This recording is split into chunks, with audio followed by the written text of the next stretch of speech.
Got back to my base. You back there yet? Yep. Back to the Azores. My head nurse said I was gone over 3 weeks and I only had a 10-day leave. She said, I don't know what they're going to do to you. She said, go right up and see the general. And I went up there. The general wasn't in, so I saw the lieutenant colonel. And he said, what's this? You're overrun. What's your excuse? And I started telling my story. And he sat back and he said, I wish I could do to you what I'd like to, but I can't. I said, what would you like to do to me? I would like to make you a major. Anyone with the ingenuity you have should be the highest rank here. I can't do that, but all you have to do is have dinner with me tonight. So that was it. Well, you got a lot of dinner and a lot of detail. Yeah, that's right. I tell you.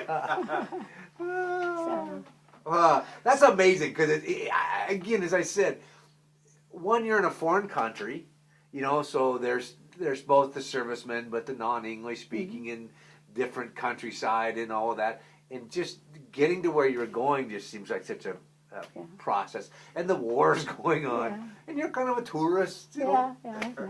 Well, I was in Paris then. I wasn't, I was there about a month. No, I went down, I found out Lyle was in Epinal, France, and I went down to visit him. Anyway, he came back, but then we didn't see him. He thought he could get off, maybe we could get married, and we could get off.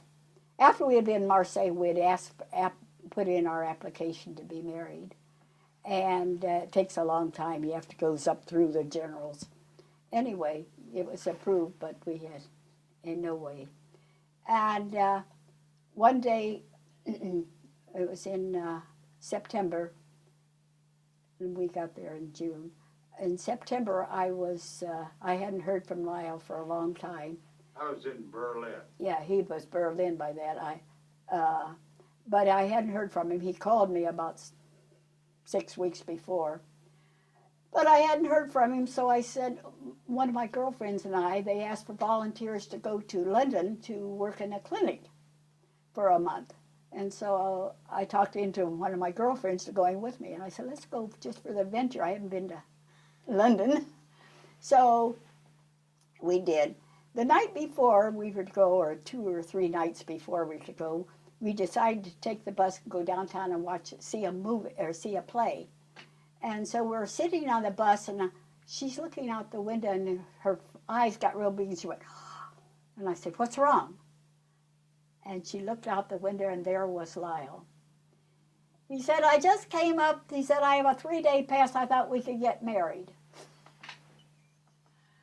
So we went to my head nurse to see about it.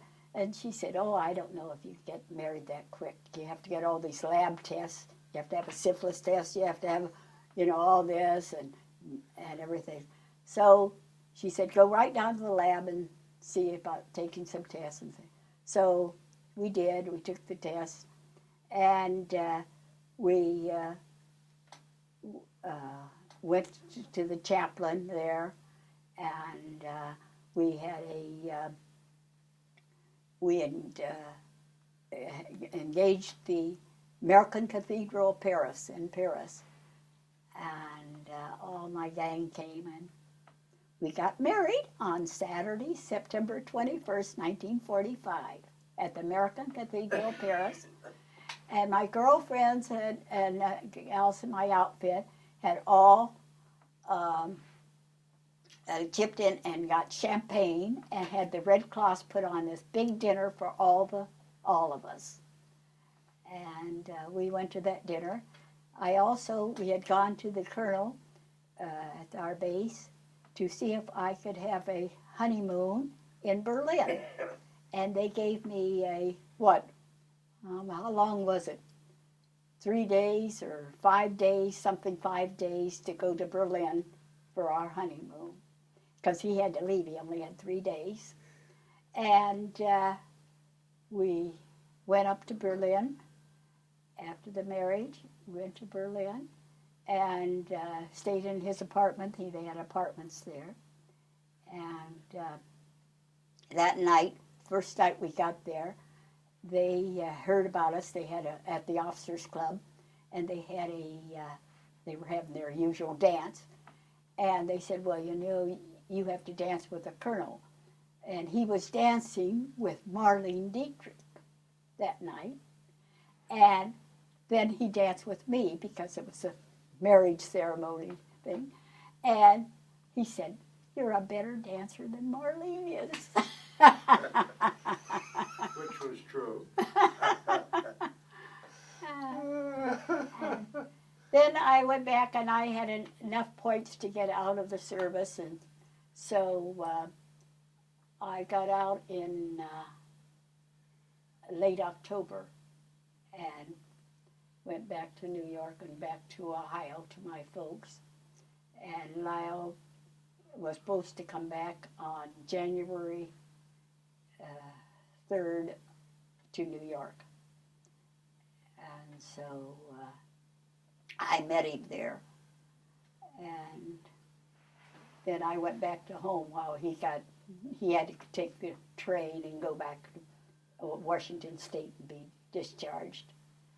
And he was discharged, and I came out here and been here ever since. It's interesting getting married over there. Were your parents upset or hurt that? Oh, no, they were just thrilled that I suppose I was 25 by that. They were thrilled I was getting married.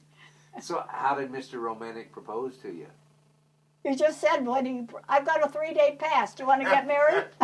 Well, it was wartime. Well, it was wartime. Yep.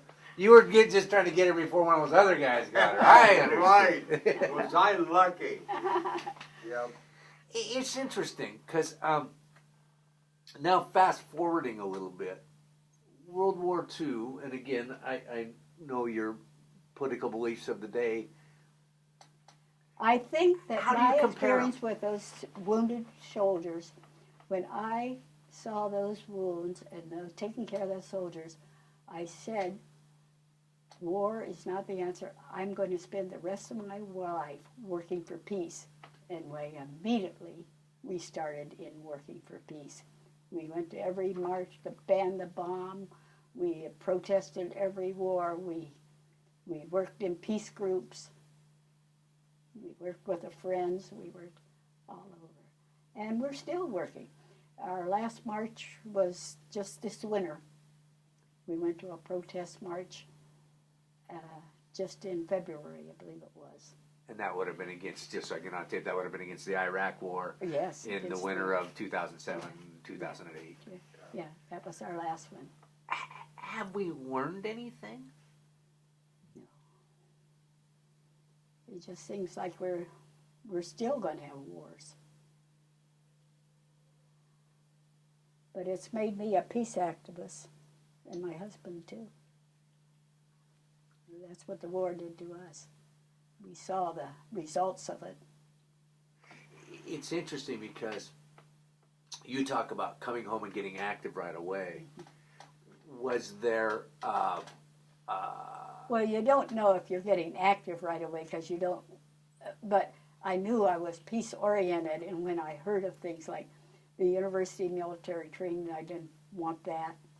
And then the next thing, Cold War. the Cold War was on. So the military training, would that be similar to what they're debating today of recruiters coming on campus and issues like that? Yes. So was there, were you accepted in the community with those beliefs, or was that really a yes. challenge at that time? Oh, no, there was accepted. We lived in Union Bay Village, and there was all military there. But I think many of our friends, everybody of our friends, agreed the same way. They were all the same agreement. Do you think there's a message from World War II that we need to get out to the generations that we will never meet? I think the message is war doesn't work. War doesn't work. we can, yet eventually you negotiate. Why don't you start out negotiating? Why wait till you kill and maim millions of people like we've done? Is this war different than, this war being the Iraq War, different than World War II, or is war war? Well, I think it's different. It's more severe. It's more severe. And I do think it is different that the people that are really hurting are the families and the soldiers themselves, more so than the rest of us. We aren't hurting that much. But And the U.S. was not attacked yeah, we don't think they this were. war. Not like Pearl Harbor. Did the families, again, was it comparable in World War II? Was it the families that suffered more, you think, than? No, but they became more. It was so universal, you know. They had the draft, so everybody was going. Actually, one thing at Akron, there was hardly any men left. You know, young men. Everybody had gone to war, and so every family was touched almost. 16 million. Mm-hmm. 16 million men or 16 Yes, million total? 16 million in uniform. Wow. Mm-hmm. And Bobby is one of the 4 million left. Yeah. 4 million. They were dying at 1,000 a day, but now quicker. Yeah, it's As they're getting older, they're going Yeah, faster. it's fascinating because the gentleman, and there was a group of people, but there was one real spearhead to this project, a gentleman named Bill Merrifield. And wonderful gentleman, Professor Emeritus Bill Merrifield, but a wonderful gentleman. And when we started the project, I understood it, but I didn't. And now I've been and Bill's passed away, I've been making all backup copies of all this. So I'm looking at 10 years ago when we started this and hearing what their messages were and seeing now that I understand more why they wanted to do it. One, it stopped them at a period of time, but also it was a message that they didn't want just to disappear with them, you know. And over and over again I've heard, I don't think I've heard anybody say war's the answer. Mm-hmm. You know, there's been the dispute on the bomb, yes or no, was it right or wrong, did it end the war? Mm-hmm. I've heard that argument, but I have not heard anybody say, we wanted to go to war, we think war was great, you know.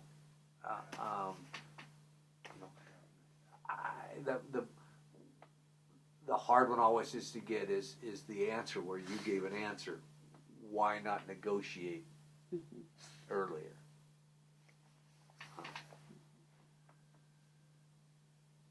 And so getting those planes, having to date all those men to get to France, was it worth it for this guy? Yes. He was the love of my life. Did you? It sounds like you broke some hearts on the way. I don't think so. Oh. So love of your life, you've been married, and again, you said 60? 62 years. 63 in September. Wow. Yeah. Huh. So, yeah, we're True mates. Well, thank you very much. oh, thank you. Yes.